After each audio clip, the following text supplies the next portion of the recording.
Good morning. We are going to start chapter 5 of class 10th sciences, that is life processes. Now, the first thing that comes out to our mind is what are life processes? Life processes हम कह किसको रहे हैं? Now here this term in itself is made up of two words, life and process. Process आसान है, कोई भी काम करने का पूरा एक तरीका, we call that a process. Life, now what is life? What is living? ये हमारे माइंड में एक क्वेश्चन लाता है, and this is something as a student you've been doing since pre-primary classes. तब से आपको पता है ये चीज़ लिविंग है, ये चीज़ नॉन लिविंग है. That time what you studied was living things can move, non-living things cannot move, living things can breathe, non-living things cannot breathe, living things grow, non-living things do not grow. लेकिन as a student of grade 10th we need to move a little beyond those simple differences. Now despite seeing a tree which is standing at its own place, we call it living. On one hand we say living things can move, but the tree is not moving, still we are calling it living. Why? Because we know certain processes are going on within the tree. ठीक है, tree अपनी जगह से नहीं move करता, लेकिन कभी ना कभी वो एक छोटा सा सीड था जिससे वो धीरे धीरे धीरे धीरे बड़ा होते हुए एक बड़ा पेड़ बन गया. So it's growing, that there is growth. At many points it's breathing. At many points we see, look at that thing and we do not know whether it is living or not.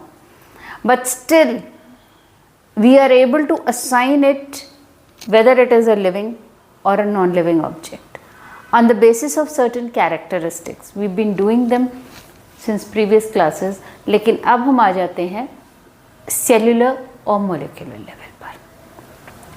तो life processes हम उन processes को कहेंगे जो हमारी body को maintain करते हैं. They are required for maintenance. Even when we are sleeping, certain processes are going on. Blood is moving within our body. We are taking in oxygen, we are throwing out carbon dioxide. और हमको ये apparently पता भी नहीं चलता, but we are doing all those things. And that is why we are living. तो living processes जब हम ओवरऑल बोलते हैं मेंटेनेंस के कौन कौन से प्रोसेसेस हो सकते हैं, the processes we are going to cover in this chapter are first nutrition.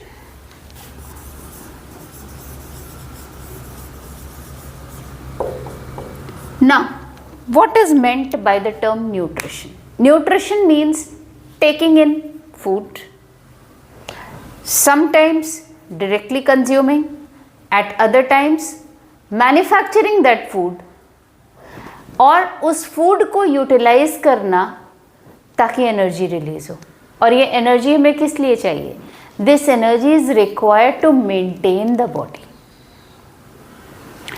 Second process that we are going to deal with in this chapter is respiration.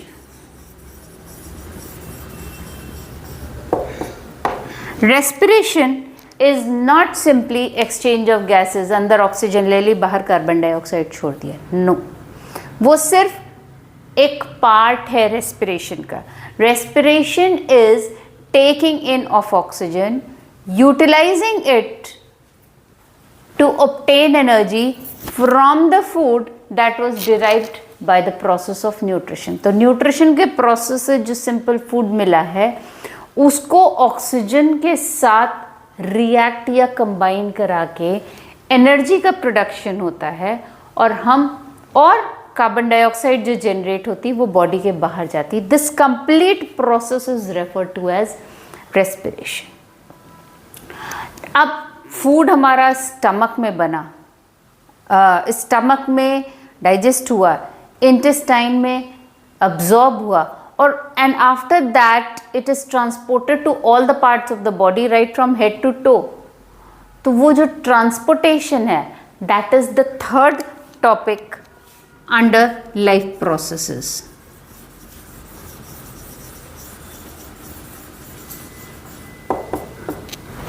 और ट्रांसपोर्टेशन के बाद जैसे रेस्पिरेशन के एंड में carbon dioxide बनता है, अलग अलग बॉडी पार्ट्स में अलग अलग मेटाबॉलिक रिएक्शंस होते हैं and a large number of metabolic waste are also generated.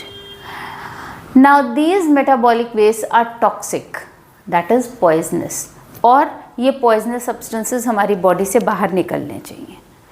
तो उस बाहर निकलने को, उस रिमूवल ऑफ वेस्ट के लिए हमारा लास्ट लाइफ प्रोसेस जो हम इस चैप्टर में करेंगे, and that is excretion.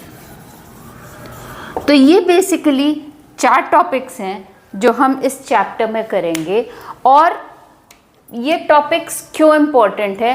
Because these life processes are able to maintain life को बनाए रखने के लिए हमको फूड भी चाहिए, उस फूड को ऑक्सीजन के साथ कंबाइन करके एनर्जी भी चाहिए, उस फूड को ऑक्सीजन के साथ कंबाइन करने के लिए कंपोनेंट्स ऑक्सीजन, कार्बन डाइऑक्साइड या फूड के सिंप्लीफाइड कंपोनेंट्स को बॉडी के एक पार्ट से दूसरे पार्ट में मूव होना होगा, वेस्ट को बॉडी के अलग अलग पार्ट से जनरेट होकर पर्टिकुलर ऑर्गन में जाना होगा ताकि वहाँ से वो बाहर एलिमिनेट या एक्सक्रीट हो सके। So these are the 4 topics that we are going to cover in the chapter life processes, and we'll begin with nutrition specifically in the next lecture.